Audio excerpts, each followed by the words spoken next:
Okay, let's play again. Play main line against this IM.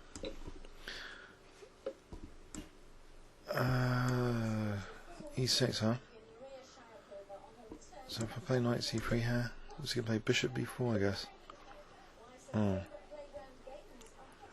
Right, I could take. I think I'll take and then play bishop d3.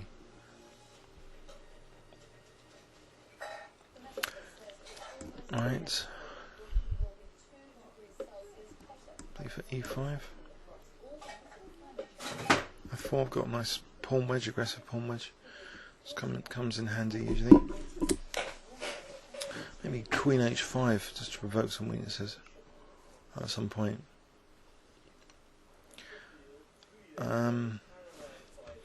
Right, so you can play g6. I don't think I should go mad in this game with f5 unless it's something concrete. Maybe there's a strategy here with this pawn triangle to blockade on the dark squares.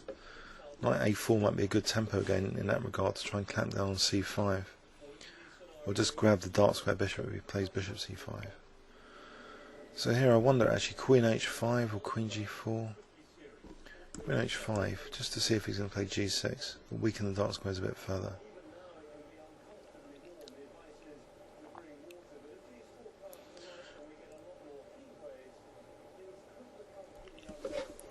Okay, so queen h6, is that annoying?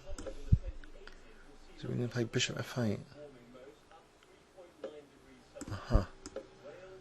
So I've got rook f3 to h3 if he castles the king side, which he's not going to. I'll test him again actually. Is he really going to play bishop f8? I'll play queen h3 here. Why is it with the IMs? Don't they want to play for a win? So anyway, okay, what about b3 here to try and play knight a4 and actually b3, yeah, also bishop e3, because then d4 knight a4. So I'm trying for a dark square blockade, which is bishop g6, fg queen e6. Wow, because there might be some great stuff after that. I'll play bishop e3 here. So now there's a threat of knight a4. If the rook wasn't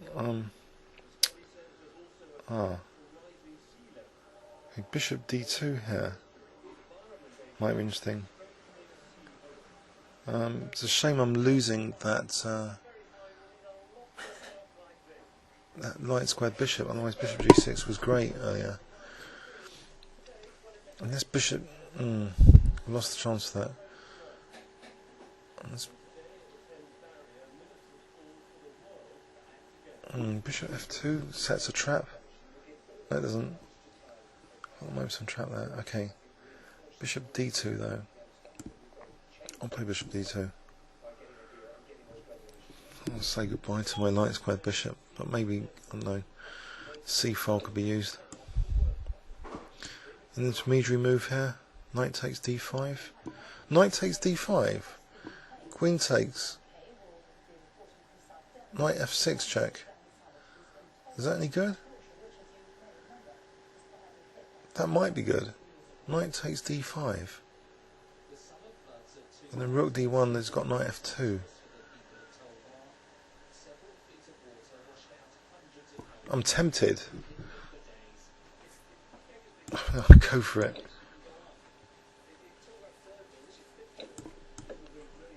So I haven't got rook d1 because of knight f2, but I have got c takes, just with the idea of queen h4 or something.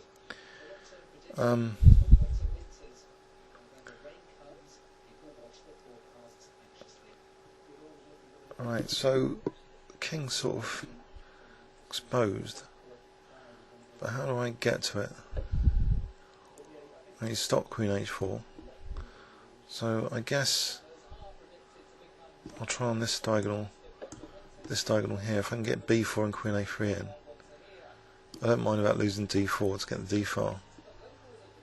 Okay, knight e4 to d6.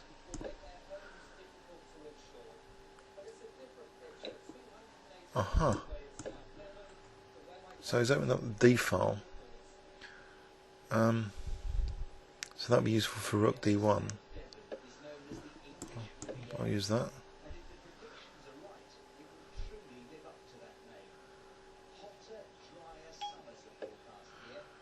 Now queen e3 maybe with the idea of rook d4. Also maybe f5 then for a dark square attack. So knight f7 is on here. Just the idea of decoying king to take on d7. That might be harmless though, I'm not sure. Knight f7. But it's certainly opening up some attacking possibilities here. Unless I'm going to be attacked with h3. Diagonal. I think knight f7 might be useful to get rid of this light square bishop before this diagonal becomes lethal after h3. So f5 dangerous. Okay, knight f7 now.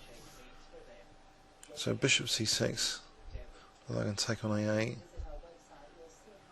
Oh, I'll go for it.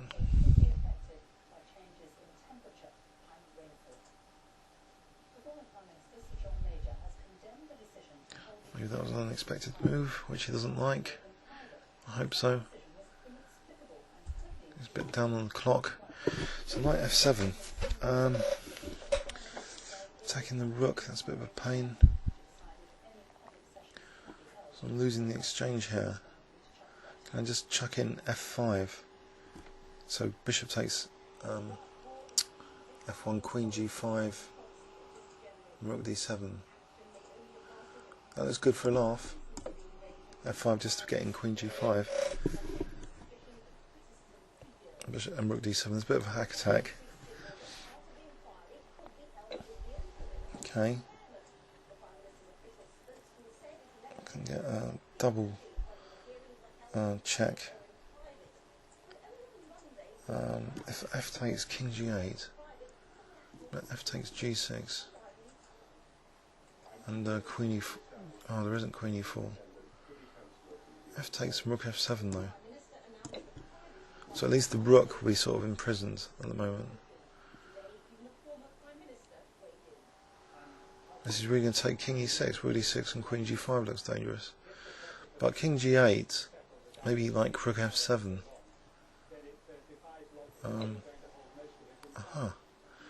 Okay, rook d6, king e7, queen g5, queen g6 is at least a draw by perpetual, isn't it?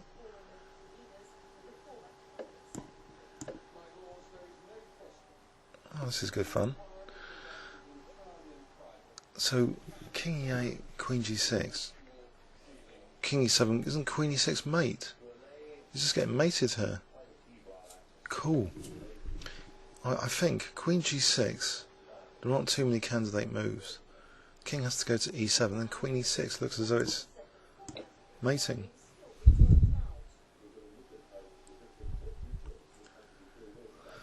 Blimey.